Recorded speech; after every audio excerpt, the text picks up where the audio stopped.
mga minamahal, Alicia ninyo, nagbabalik muli para sa ating panibagong video. So, kakasakaya, oo, rektahan na tayo mga minamahal, kakasakaya itong si Senator Rodante Marcoleta dito nga po sa hamon ni Commodore J. Tariela sa kanya para mapatunayan niya na siya ay isang patriotic, diba? At makabayan at nagmamahal sa mga Pilipinong senador. Ito kasing si Marcoleta, kasalanan mo din kung bakit ka napipitpit eh. Oo, ikaw din yung gumagawa ng problema mo eh. Biruin mo ba naman makapagsabi ka na ibigay na lang yung KIG na yan? Diba?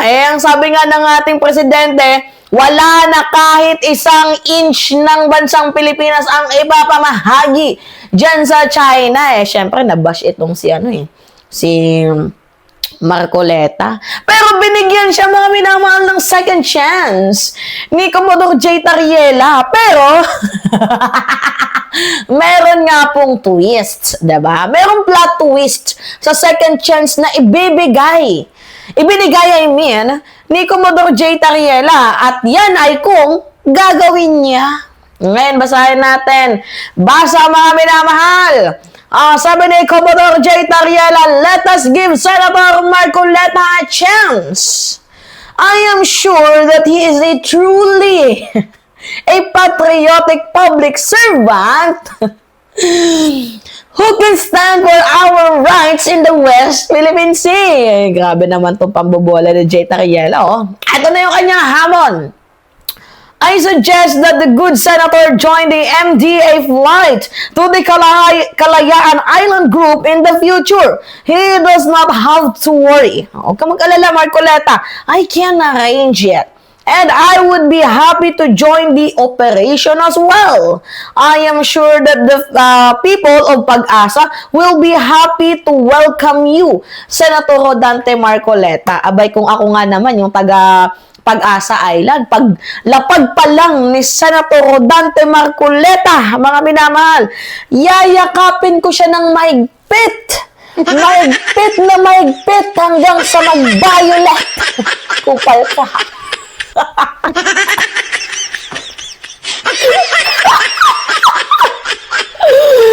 Ay, mga minamahal. Pagdating pa lang ni Marcoleta, yayakapin ko siya, maigpit na maigpit, hanggang sa mag-violet. Natatawa ka, anyway. Matalastas lang yun, mga minamahal. Sa tingin ninyo, sasama kaya, mga minamahal, tubig na muna tayo, sasama kaya, mga minamahal, itong si Senator Rodante Marcoleta dyan sa flight ng MDA sa Kalayaan Island Group kasama si Commodore J. Tariela?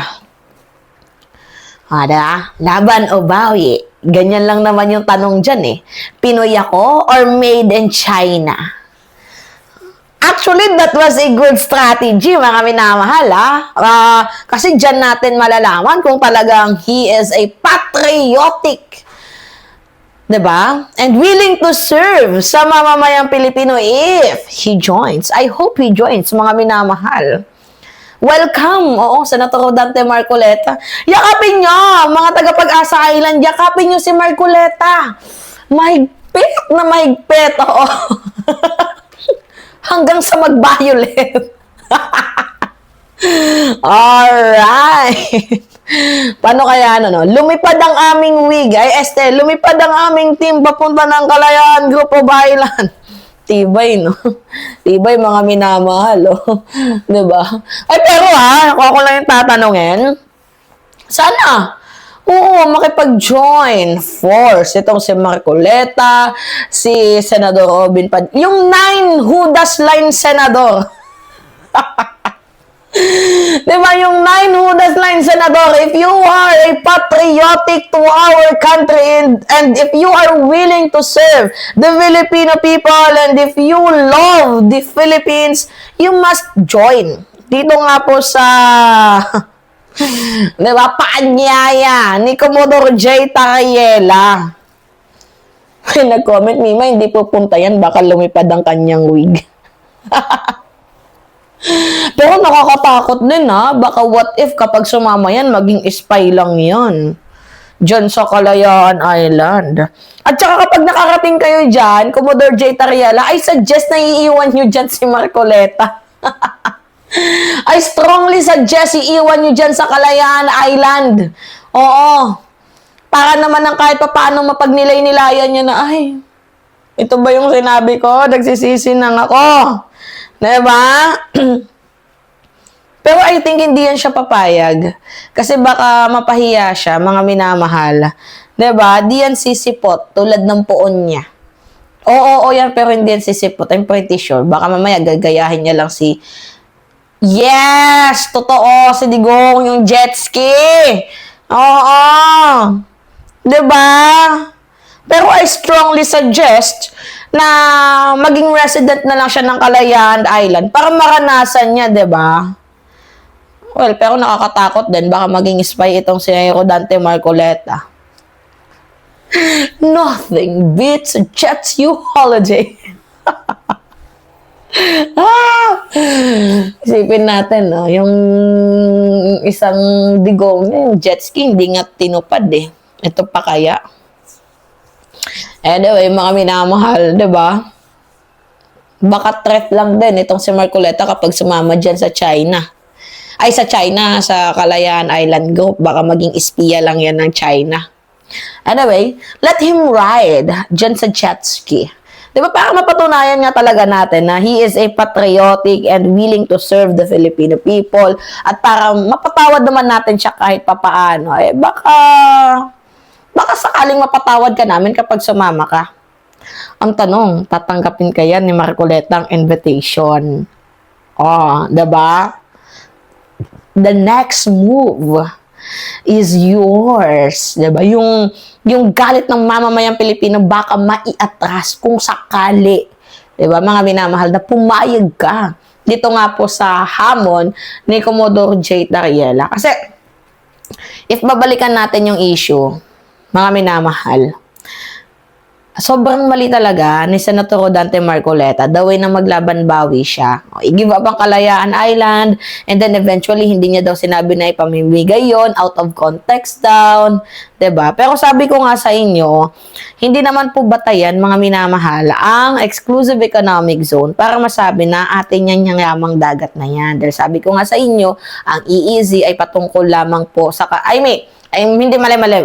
Sabi ko nga sa inyo, mga minamahalang exclusive economic zone, hindi naman yan basihan para hindi mapasa atin yung Kalayaan Island na yan. Kasi yung exclusive economic zone ay patungkol lamang po yan sa karapatan natin sa yaman sa dagat. Hindi naman po yan yung tungkol sa karapatan sa pagmamayari ng isla. Kasi iba po yung lupa sa dagat.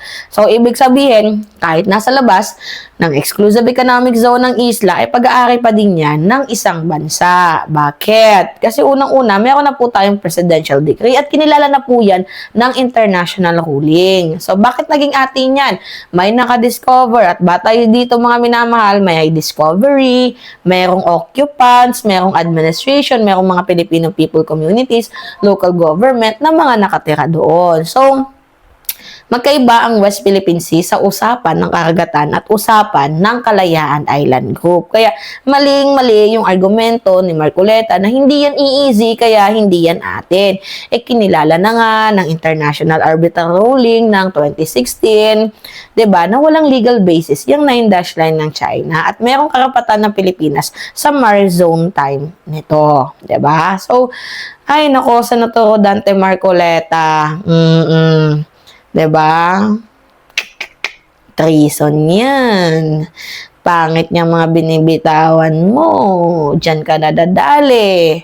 Diba? So, think before you speak. Diba? So, sa mga hindi nakakalam, ang Kalayaan Island Group ay bahagi po yan, mga minamahal, ng Spratly Island na meron pong lokal na pamahalaan sa ilalim ng Palawan at may mga Pilipino residente po doon. May presensya ng gobyerno ng Pilipinas na nakatira doon. Hindi po yan imbento. Kahit pumunta kayo sa KIG, may tao po doon. Hindi din po yan haka-haka. Yan po ay kinikilalang batas ng Pilipinas. At higit sa lahat, mga minamahal, malapit po yan sa baybayin ng Pilipinas.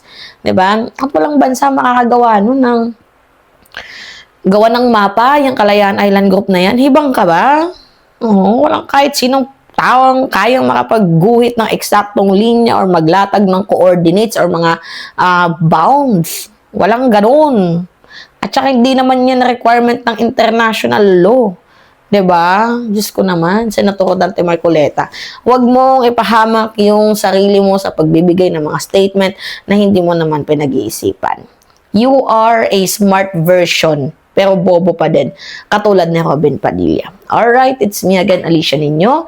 Nagbabalik muli para sa ating panibagong video.